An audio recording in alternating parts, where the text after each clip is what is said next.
Sebuah karya terbaik dari Eza Mintarja, kelanjutan dari kisah Pelangi di Langit Singasari yang telah kami tayangkan sebelumnya.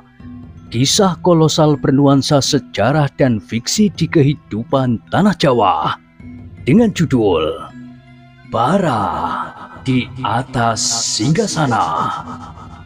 Pada kesempatan yang sangat baik ini, kita masuk pada bagian yang pertama dengan episode Putra Mahkota. Sahabat Permata TV yang tercinta, saat ini kita sampai pada seri yang ke-71. Selamat menikmati.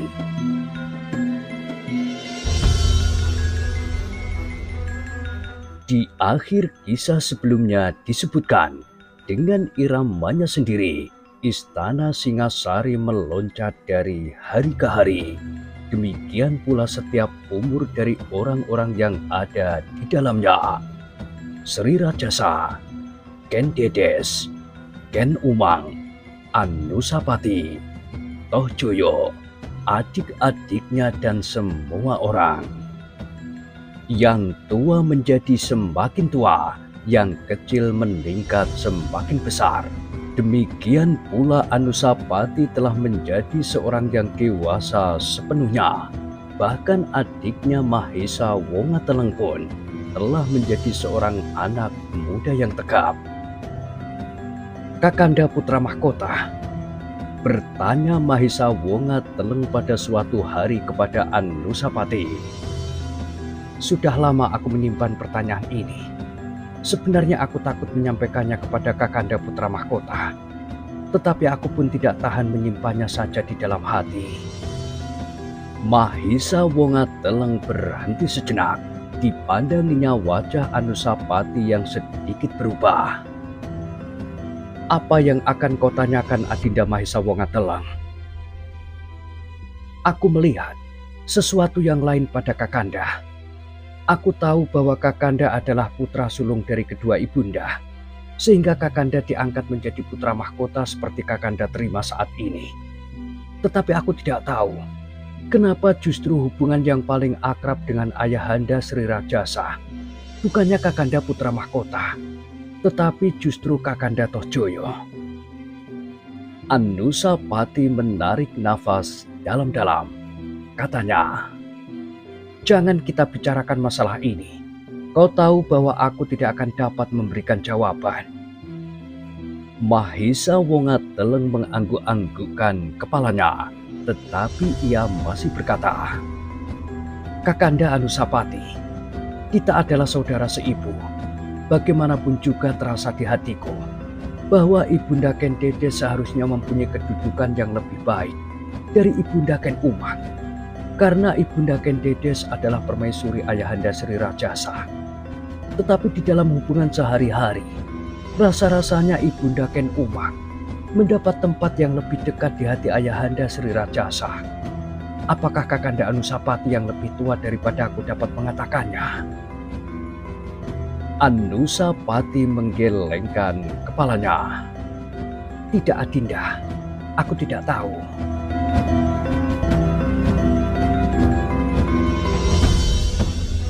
Kenapa bukan Ibunda Ken Umang sajalah yang semula diangkat menjadi permaisuri? Kalau memang ayahanda Sri Rajasa lebih mapan beristrikan Ibunda Ken Umang. Putra mahkota itu pun hanya dapat mengangguk-anggukkan kepalanya. Bahkan ia bertanya, apakah kau merasakan perbedaan itu? Tentu Kakanda, bagi kami sehari-hari perbedaan itu tidak begitu terasa. Tetapi setiap kali aku mendapat nasihat, petunjuk dan petuah Ibunda Permaisuri terasa bahwa ada sesuatu tersembunyi di dalam hatinya. Semula aku tidak merasakannya, seperti adik-adik kita sekarang yang masih terlampau muda. Tetapi bagiku, semakin aku menjadi dewasa, aku merasakannya bahwa Ibunda Permaisuri agaknya memang menahan hati.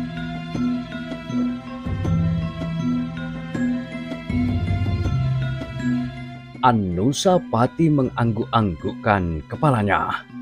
Katanya, "Kaulah yang seharusnya lebih banyak mengetahui daripada aku. Karena sikap ayahanda terhadapku, aku benar-benar seorang yang terasing di dalam istana yang ramai ini. Apakah kau dapat mengerti?" "Itulah yang aku tanyakan sejak semula. Kenapa Kakanda menjadi terasing, terutama dari ayahanda Sri Rajasa?" Anusapati mengerutkan keningnya, namun kemudian ia berkata, "Aku juga bertanya seperti itu, Adinda Mahesa Wongateleng.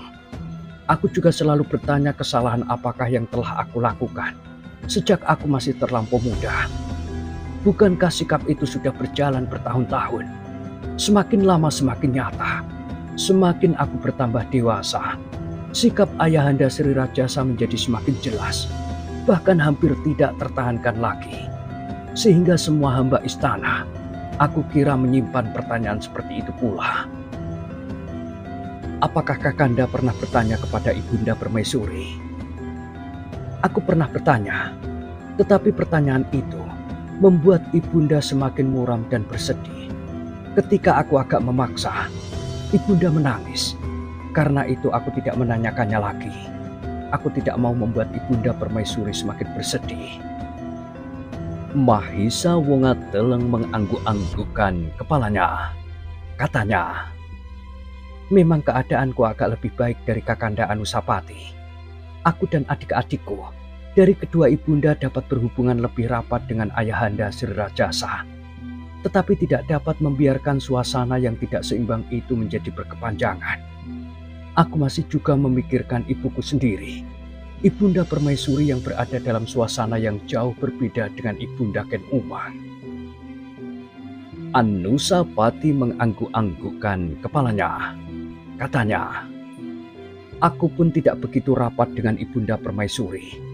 Aku tidak begitu rapat dengan setiap orang di dalam istana ini. Mudah-mudahan kau dapat selalu membuat hati Ibunda agak sejuk. Ajaklah adik-adikmu seibu untuk berbuat demikian." "Aku akan mencoba, Kakanda. Tetapi adik-adik kita yang masih sangat muda itu masih belum dapat membedakan apa yang baik bagi Ibunda Permaisuri dan apa yang justru membuatnya bersedih. Itu juga bukan salah mereka. Mereka masih terlampau muda." Mahesa Wongateleng mengangguk-anggukkan kepalanya.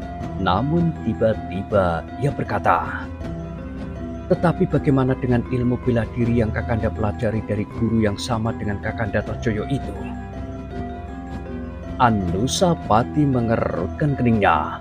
Kemudian jawabnya, "Baik, semuanya berjalan dengan baik. Aku juga mendapat seorang guru yang lain. Aku harus berlatih bersama Adinda Panji Saprang, Adinda Panji Sudatu, dan Adinda Agniboyo sudah harus selalu mengikutinya pula. Meskipun belum sepenuhnya. Mungkin ia kelak harus berlatih bersama Adinda Wregula dari seorang guru yang lain pula." Anusapati tidak segera menyahut. Sambil mengangguk-anggukkan kepalanya, ia mencoba membayangkan bagaimana adik-adiknya itu berlatih bersama-sama. Adik-adiknya yang lahir dari dua orang ibu. Agaknya Sri Rajasa memang ingin membuat anak-anaknya merasa satu sebagai saudara kandung. Namun Sri Rajasa tidak berhasil. Mahesa Wongateleng yang sudah meningkat dewasa itu segera merasakan perbedaan sikap. Meskipun bukan atas anak-anaknya yang lahir dari dua orang ibu, tetapi justru atas ibu mereka masing-masing. "Adinda Mahesa Wongateleng," berkata Anusapati selanjutnya, "ternyata bahwa kau mempunyai kesempatan yang berbeda dari aku. Karena itu, pergunakanlah kesempatanmu itu sebaik-baiknya. Kalau bukan aku, kau adalah putra yang wajib menjunjung nama ibu kita dan keluarga kita semuanya. Kau tidak boleh kalah dari Tohjoyo. Aku tidak tahu nasib apakah yang besok atau lusa akan menerkam aku. Jika nasibku terlampau jelek, Adinda, maka kau adalah anak tertua di antara adik-adikmu. Kenapa Kakanda Anusapati berkata demikian?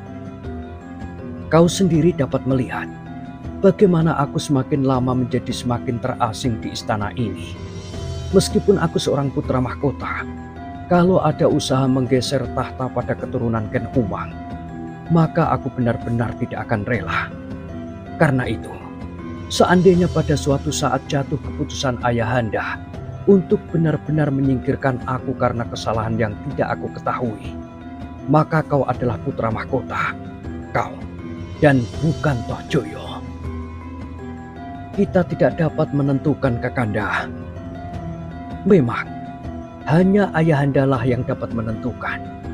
Tetapi ayahanda tidak akan dapat meninggalkan tata kesopanan kerajaan. Karena itu, kita harus meyakinkan diri bahwa tahta kerajaan Singasari adalah untuk keturunan Sri Rajasa yang lahir dari permaisurinya, bukan orang lain. Putra pertama adalah aku, tetapi agaknya aku sangat tidak disukai oleh ayahanda Sri Rajasa. Maka kalau bukan aku, kaulah yang harus menjadi putra mahkota, karena kau adalah putra permaisuri. Mahisa Wongateleng tidak menyahut. Sebenarnya ia sama sekali tidak pernah menginginkan jabatan apapun di dalam istana Singasari. Tetapi kata-kata Anusapati itu agaknya telah menyentuh hatinya. Keturunan Ken Dede sebagai seorang permaisurilah yang pantas untuk mewarisi tahta, bukan orang lain, meskipun ia putra Sri Rajasa pula. Tanpa disadarinya, jarak antara Mahesa Wongateleng dan Toh Joyo serasa menjadi semakin jauh. Demikian juga dengan putra-putra Sri Rajasa yang lain. Serasa jarak yang terbentang di antara mereka menjadi semakin lebar dan dalam. Namun Anusapati masih berkata, "Tetapi kau jangan ditelan oleh perasaanmu, sehingga kau kehilangan pengamatan diri. Berlakulah seperti biasa, bersikaplah baik terhadap saudara-saudaramu, meskipun yang lahir dari ibunda Ken Umang." Mahesa Wongateleng mengangguk-anggukkan kepalanya. Ia sadar sepenuhnya apakah yang akan dihadapinya kini. Kalau kau memang sudah mendapat seorang guru Adinda, maka berlatihlah dengan tekun. Kau akan mencapai suatu tingkat yang pantas bagi putra mahkota dari seorang raja yang besar.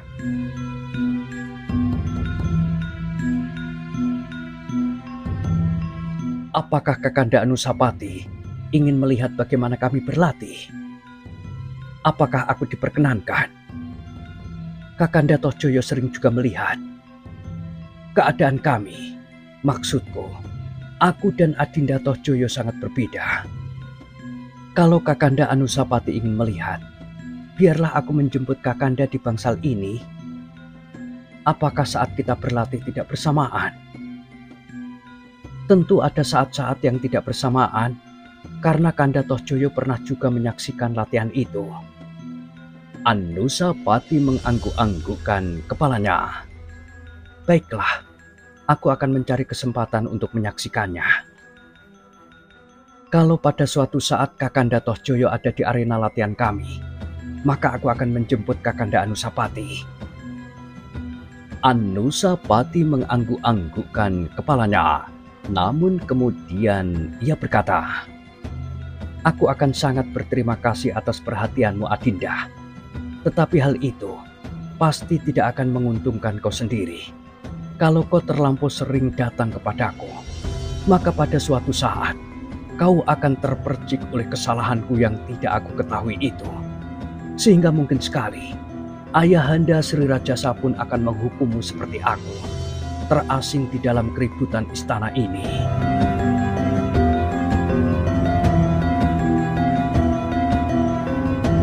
Mahesa Wongateleng mengangguk-anggukkan kepalanya. Tetapi sebelum ia menjawab, Anusapati sudah mendahuluinya. "Mungkin kau tidak berkeberatan, tetapi kau harus melindungi nama baik Ibunda Permaisuri dan adik-adik kita. Kau tahu maksudku?" "Iya, Aku tahu Kakanda, tetapi kalau hanya sekali atau dua kali, aku kira tidak akan ada dugaan yang tidak baik atas kita. Anusapati mengangguk-anggukkan kepalanya. Ia merasa terharu juga melihat sikap adiknya. Ternyata ikatan yang membelit di hati mereka karena mereka dilahirkan dari ibu yang sama cukup kuat untuk merangkai perasaan kedua saudara seibu itu. Apalagi mereka berdua merasa bahwa mereka adalah anak seayah pula.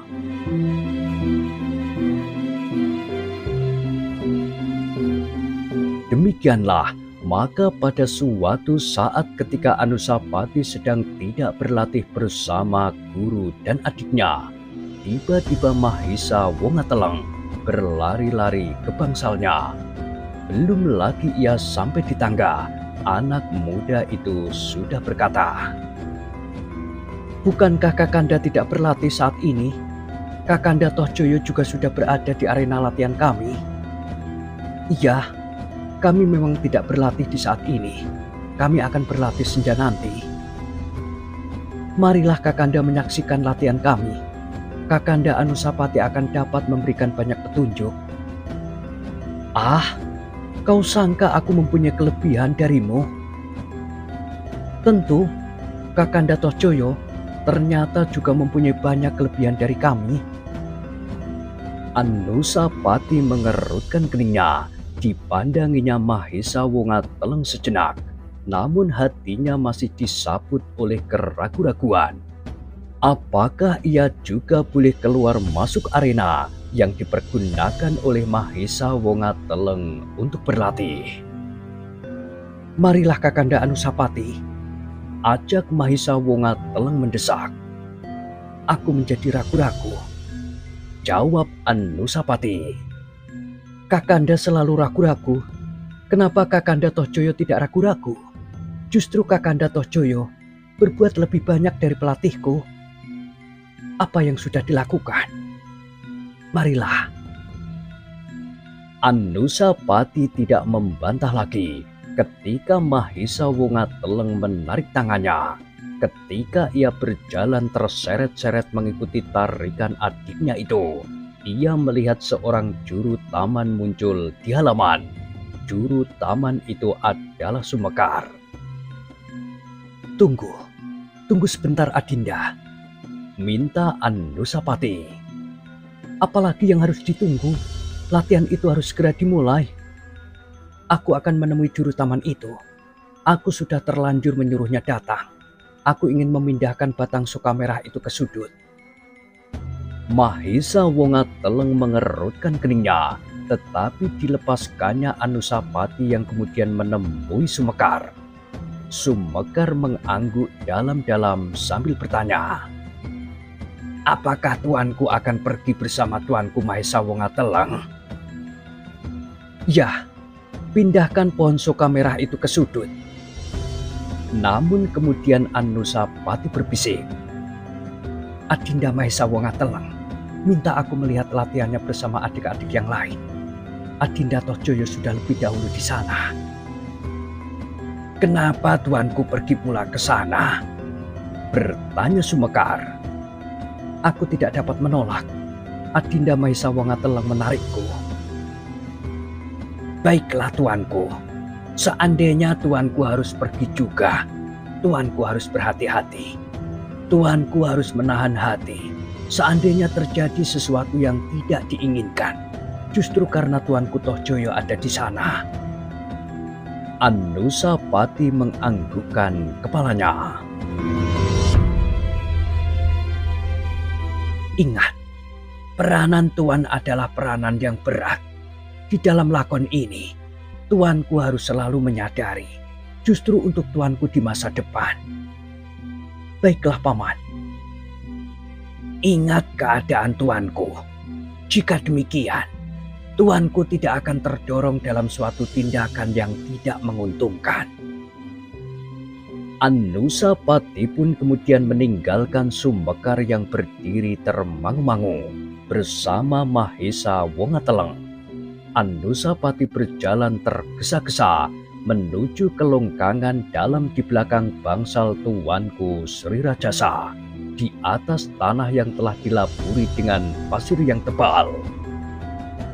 Ketika Mahesa Wongateleng memasuki pintu samping yang langsung sampai ke longkangan dalam, semua orang berpaling kepadanya. Pelatihnya dengan serta-merta berkata, "Kami di sini tinggal menunggu Tuanku Mahesa Wongateleng." Namun Toh Joyo yang hadir juga di situ menyambung, "Nah, ternyata Kakanda Anusapati juga berkenan hadir di dalam latihan ini." Longkangan itu menjadi hening sejenak. Semua orang memandang Anusapati yang masih berdiri di depan pintu regol samping itu. Namun yang menyahut adalah Mahesa Wongateleng. "Akulah yang telah menjemputnya. Aku mengajak Kakanda Putra Mahkota untuk memberikan pendapatnya tentang kami adik-adiknya." Toh Joyo mengerutkan keningnya, kepalanya pun kemudian mengangguk-angguk. Katanya, "Iya, memang sebaiknya kau minta Kakanda Anusapati untuk menyaksikan latihan ini. Kakanda Anusapati pasti akan dapat memberikan pendapatnya." "Kakanda benar," sahut Mahesa Wongateleng. "Kami memang ingin mendapatkan beberapa petunjuk selain dari Kakanda Toh Joyo, juga dari Kakanda Anusapati." Toh Joyo berpaling sejenak. Dipandanginya wajah Anusapati yang dipenuhi oleh kebimbangan. Namun kemudian ia tersenyum dan mempersilahkan Anusapati. "Marilah Kakanda Pangeran Pati, latihan bagi adik-adik kita akan segera dimulai." Anusapati pun kemudian melangkah mendekati Toh Joyo dan kemudian duduk di sampingnya di atas sebuah tikar yang tebal. Sejenak kemudian maka Mahesa Wongateleng pun telah siap pula bersama adik-adiknya, putra dari kedua istri Sri Rajasa, Agni Boyo, yang masih terlampau muda, masih belum mengikuti latihan itu sepenuhnya. Toh Joyo dan Anusapati yang duduk di pinggir arena itu segera terikat pada latihan-latihan yang diberikan oleh seorang guru, juga seorang perwira pengawal kepada adik-adiknya itu. Setiap kali Anusapati mengangguk-anggukkan kepalanya. Sebagai seorang yang berilmu tinggi, Anusapati segera dapat melihat betapa jauh adik-adiknya sudah menerima ilmu tata bela diri.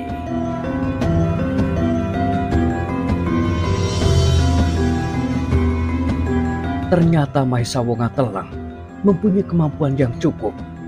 Kalau ia mengikuti latihan-latihan yang lebih khusus, ia akan dapat menjadi seorang anak muda yang perkasa, berkata Anusapati di dalam hatinya.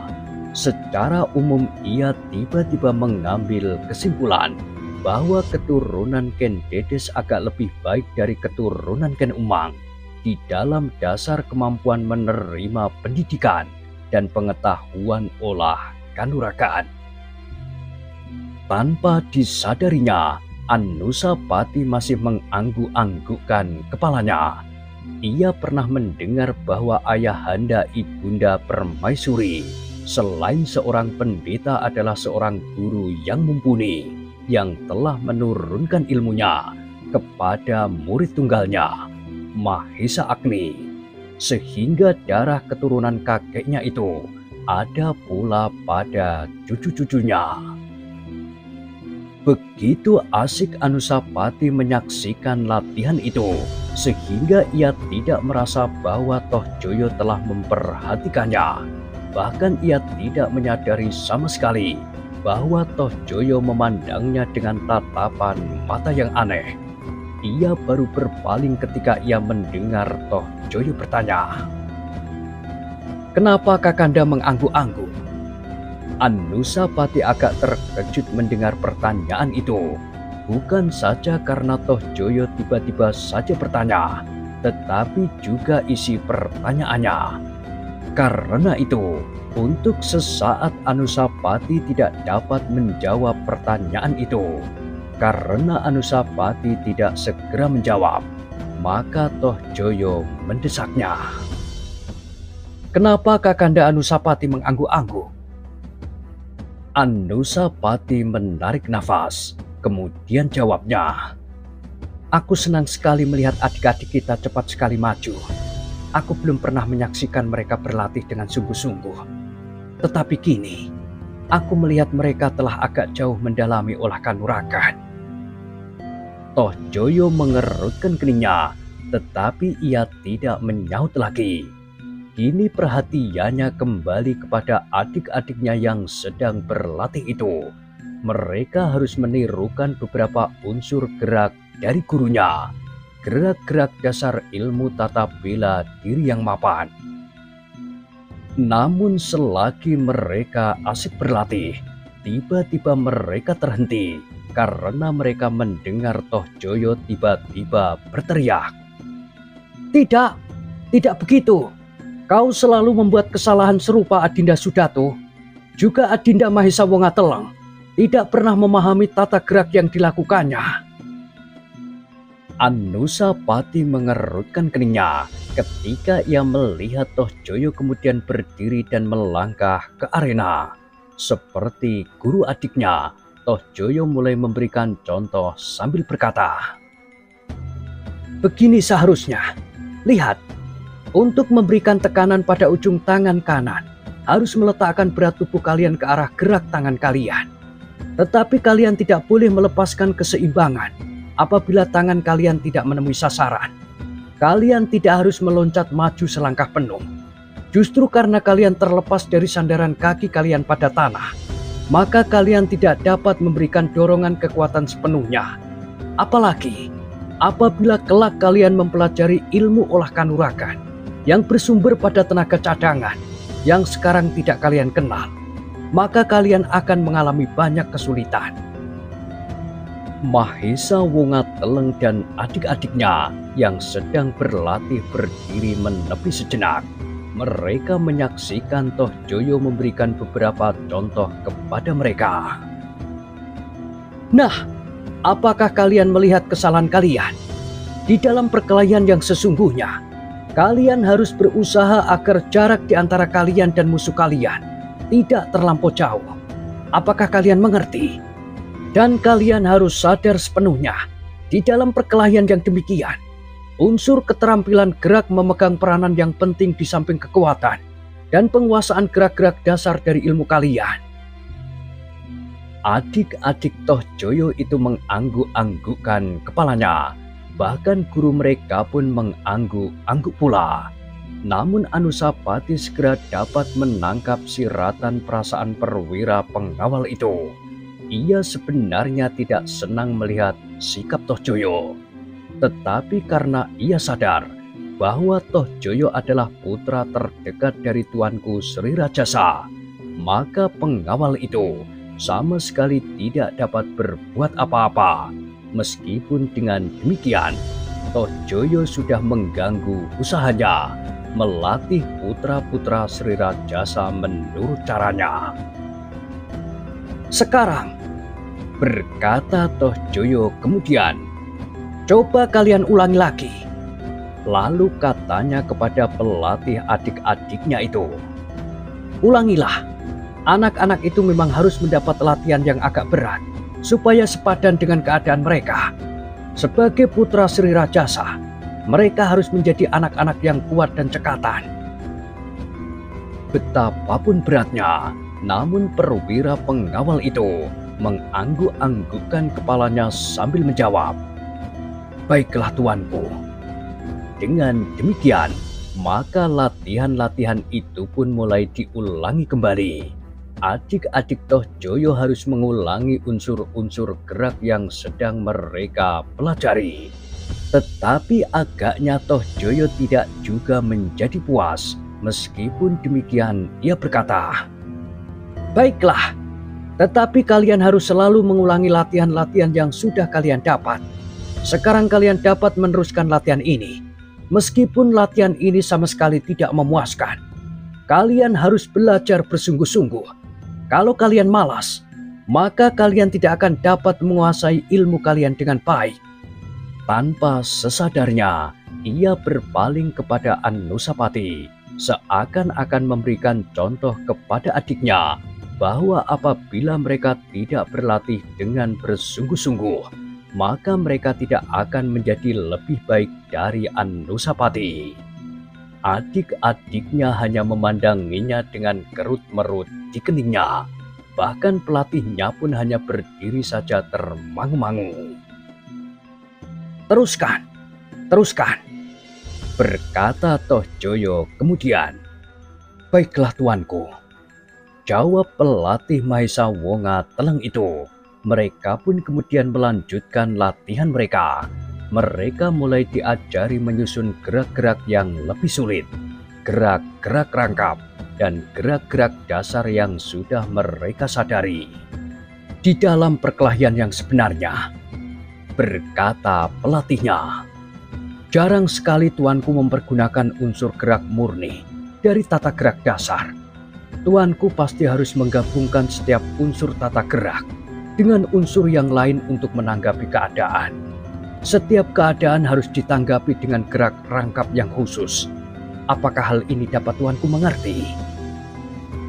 Mahesa Wonga Teleng dan adik-adiknya mengangguk-anggukkan kepalanya. "Sudah berapa kali tuanku mencobanya? Marilah, kita sekarang mencobanya pula." "Apakah mereka harus berlatih berpasangan?" bertanya Toh Joyo. "Hamba tuanku," jawab perwira itu. "Baiklah, aku ingin melihat latihan itu." Sejenak kemudian maka putra-putra Sri Rajasa itu telah menyiapkan diri. Mahesa Wonga Teleng, Saprang, dan Sudatu. Agni Boyo justru hanya berdiri saja di tepi arena. Tuanku Mahesa Wonga Teleng akan berlatih bersama Tuanku Panji Saprang. Tuanku Panji Sudatu akan berlatih bersama hamba. Demikianlah, maka dua pasang lingkaran latihan itu pun segera dimulai. Pasangan Sudatu dan pelatihnya sama sekali tidak menarik perhatian karena gurunya selalu menyesuaikan dirinya. Yang menarik perhatian adalah latihan yang dilakukan oleh kedua adiknya yang lain. Mahesa Wonga Teleng dan Panji Saprang berusaha berlatih sebaik-baiknya. Kadang-kadang mereka terlibat dalam sikap yang keras. Namun meskipun gurunya sendiri sedang melayani Panji Sudatu, tetapi ia masih juga sempat mengawasi latihan yang dilakukan oleh kedua muridnya yang lain. Sehingga kadang-kadang pelatihnya harus bergerak menyesuaikan diri dengan lawan latihannya sambil berbicara keras-keras untuk mengekang latihan Mahesa Wonga Teleng dan Panji Saprang. Anusapati menyaksikan latihan itu sambil mengangguk-angguk pula.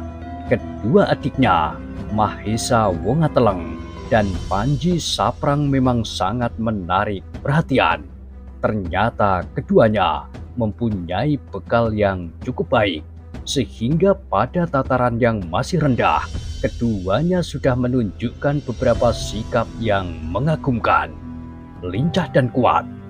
Kadang-kadang meskipun tidak disadari, keduanya menunjukkan tata gerak yang mengejutkan. Mudah-mudahan mereka mendapatkan kesempatan seterusnya, berkata Anusapati di dalam hatinya. Mudah-mudahan mereka tidak mengalami nasib seperti aku. Jika demikian, maka keduanya pasti akan sangat terhambat. Dengan bangga Anusapati menyaksikan latihan itu berlangsung terus. Sekali-sekali ia mencoba untuk melihat adiknya yang lain, Panji Sudatu. Seperti yang lain, maka Sudatu juga dapat diharapkan untuk menjadi seorang yang perkasa kelak. Bahkan mungkin lebih baik dari Toh Joyo apabila ia berlatih terus dan tekun. Bukan saja anak-anak itu mempunyai bekal yang baik, Tetapi agaknya gurunya pun cukup baik. Caranya membimbing murid-muridnya tidak dilakukan tanpa perhitungan seperti guruku yang telah meninggal itu. Justru karena ia bersikap berat sebelah. Anusapati yang sedang berangan-angan itu tiba-tiba terkejut. Tiba-tiba saja Toh Joyo berdiri sambil berkata, "Berhenti, berhenti dahulu." Mereka yang berlatih pun segera berhenti. Dengan herannya perwira pengawal yang sedang berlatih bersama muridnya itu pun memandang Toh Joyo yang memasuki arena.